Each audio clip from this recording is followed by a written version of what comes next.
খাগড়াছড়ি সদর উপজেলার ভাইবোনছড়ায় খাগড়াছড়ি ২৯৮ নং সংসদীয় আসনে বিএনপির মনোনীত প্রার্থী ধানের শীষ প্রতীকের সমর্থনে পাহাড়ি সম্প্রদায়ের সাথে এক সমাবেশ অনুষ্ঠিত হয়েছে। বুধবার ১৯ নভেম্বর আয়োজিত এই সমাবেশে সভাপতিত্ব করেন খাগড়াছড়ি সদর উপজেলা বিএনপি সভাপতি মফিজুর রহমান। সমাবেশে প্রধান অতিথি হিসেবে উপস্থিত ছিলেন সাবেক সংসদ সদস্য ও জেলা বিএনপি সভাপতি এবং ত্রয়োদশ সংসদ নির্বাচনে বিএনপি প্রার্থী ওয়াদুদ ভূঁইয়া। বক্তব্যে তিনি বলেন,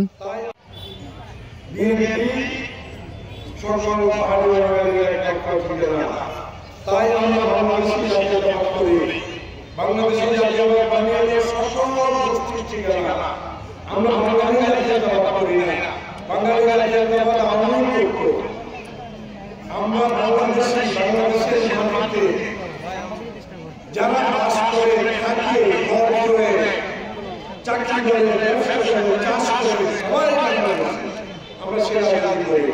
অতএব আমরা আগামীতে যদি এমপি হই, আপনারা যদি আমাদের দাঁড়িয়ে শীর্ষে দাঁড়িয়ে ছাড়ার ভোট দিয়ে আপনাদের ভাই ভাই বন্ধু করে আমাদের ভোট দেন, বেগম খালেদাকে ভালোবাসেন, তারেক রহমানকে যদি আপনারা ভালোবাসেন, দানিশকে ভালোবাসেন, আমাকে ভালোবাসেন, তাহলে আমাকে ভোট দেন।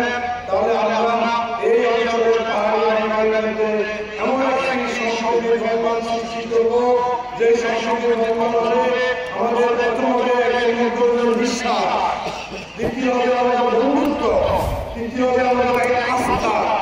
এই সম্পর্কের মধ্যে আমরা পাহাড়ি এলাকার মধ্যে একটা পারস্পরিক বন্ধুত্ব সৃষ্টি করে, ভালোবাসা সৃষ্টি করে, আস্থা বিশ্বাস স্থাপন করে আমরা এই এলাকার সমস্যার সমাধান করব।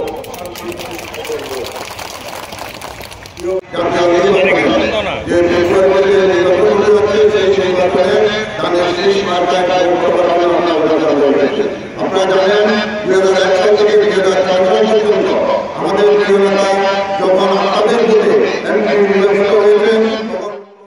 সমাবেশে আরও বক্তব্য রাখেন খাগড়াছড়ি জেলা বিএনপির সিনিয়র সহসভাপতি প্রবীণ চন্দ্র চাকমা, জেলা বিএনপি সাধারণ সম্পাদক এম.এন. আখতার, যুগ্ম সম্পাদক মোশাররফ হোসেন, অনিমেষ চাকমা রিঙ্কু। এছাড়া খাগড়াছড়ি সদর উপজেলা বিএনপি অঙ্গ ও সহযোগী সংগঠনের নেতৃবৃন্দ উপস্থিত ছিলেন। সঞ্চালনার দায়িত্ব পালন করেন খাগড়াছড়ি সদর উপজেলা বিএনপি সাধারণ সম্পাদক আব্দুল হাশেম ভূঁইয়া। মাসুদুল হক, কালচক্র 24।